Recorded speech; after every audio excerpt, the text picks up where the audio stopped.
வணக்கம் தம்பி, எப்படி இருக்கீங்க? வணக்கம் குருவே, எப்படி இருக்கீங்க? ரைட், நல்லா இருக்குங்கண்ணா. தை மாதமெல்லாம் வந்திருக்கு.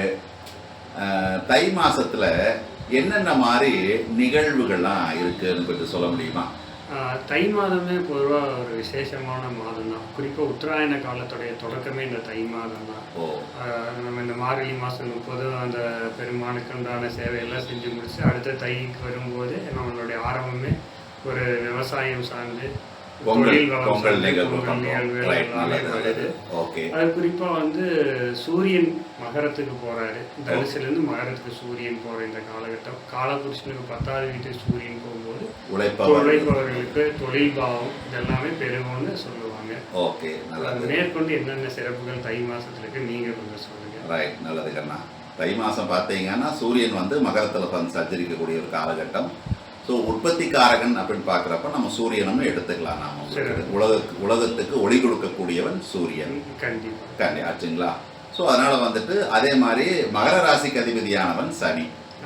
ஸோ அப்போ உற்பத்தி செய்யறவும் உழைப்பாளியும் 2 பேரும் இணையக்கூடிய ஒரு மாதமாக இந்த தை மாதம் இருக்கிறதுனால இந்த தை மாதத்துக்கு இந்த ஜோதிட ரீதியான ஒரு சிறப்பை நாம் சொல்லலாம். சரி, இப்போ அடுத்த என்ன நிகழ்வுகள்லாம் தை மாதத்துக்கு சொல்லலாம்? அதாவது பார்த்தீங்கன்னா நம்ம பஞ்சபூத தத்துவத்தில் எடுத்தாலும் இது நிலராசியாக வருது. இந்த மகர ராசி அதில் நம்ம நெருப்புக்கு காரத்துவமான சூரிய பகவான் அதில் வர்றதுனால நெருப்பு சம்பந்தமான தொழில் அதில் குறிப்பாக பார்த்தீங்கன்னா உணவு சார்ந்து ஹோட்டல் ரெஸ்டாரண்ட் இந்த மாதிரி தொழில்கள் நல்ல வளர்ச்சிகள் இந்த தை மாத தொடக்கத்துலேருந்து அவங்க நெருப்பு சம்பந்தப்பட்ட நல்லா தை மாசத்துல சிறப்பாக இருக்கிறதுக்கு வாய்ப்புகள் இருக்கு. சரி சரி, வேற என்ன சிறப்புகள்னா தை மாதம்? இப்போ இந்த அமாவாசை எல்லாம் சொல்றாங்க இல்லையா? தை அமாவாசை 3 வருஷத்துல 3 அமாவாசை சிறப்புன்னு சொல்றாங்க இல்லைங்களா? தை அமாவாசை ஏன் இந்த ஒரு சிறப்பு சொல்றாங்க? ஜோதிட ரீதியான பதில் கொடுங்க. ஜோதிட ரீதியாக பார்த்தீங்கன்னா தை அமாவாசையில் விசேஷம் பார்த்தீங்கன்னா அந்த உத்தராயண காலம் ஆரம்பிக்கும் போது அது முதல் அமாவாசை அந்த தை மாத அமாவாசை தான். மீதி நீங்கள் சொல்கிற இந்த புரட்டாசி ஆகட்டும் ஆடி அமாவாசை 2மே உங்களுக்கு தட்சிணாயன காலகட்டங்களில் வரக்கூடிய ஒன்று. ஆனால் இந்த தை அமாவாசை தான் உத்தராயண காலத்தில் வருது.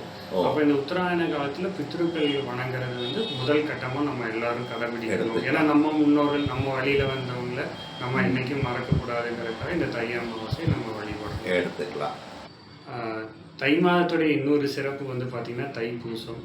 குருநாதருக்கு தைப்பூசத்தை பற்றி ஒரு பதிவுகள் ஒரு விளக்கம். நல்லதுக்கண்ணா.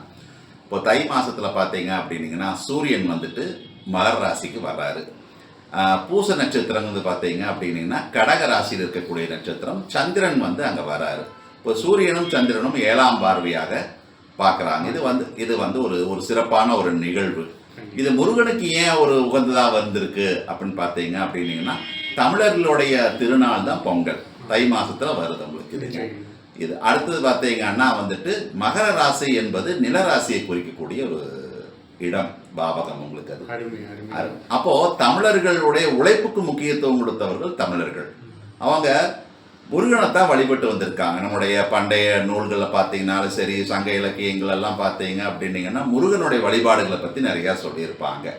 அப்போ முதல் மாசத்துல வரக்கூடிய இந்த பௌர்ணமி நாளில் முருகன் வழிபாடு செய்வது சிறப்பாக இருக்கும் அப்படின்னு சொல்லிட்டு, அதுவும் இல்லாமல் என்னன்னு கேட்டீங்கன்னா கடகராசி என்பது அன்பானவர்கள், பண்பானவர்கள், எளிமையாக எல்லாரும் பழகக்கூடியவர்கள் கடகராசி. ஒவ்வொரு ராசிக்கும் ஒரு சிறப்பு இருக்குது. அப்போ முருகன் பார்த்தீங்க அப்படின்னீங்கன்னா பழகருக்கு இனிமையானவர், பண்பானவர். ஸோ முருகனை பற்றி நிறைய விஷயங்கள் சொல்ல நான் கொஞ்சம் எளிமையாக சொல்கிறேன். இப்படி தான் இருக்குதுங்க.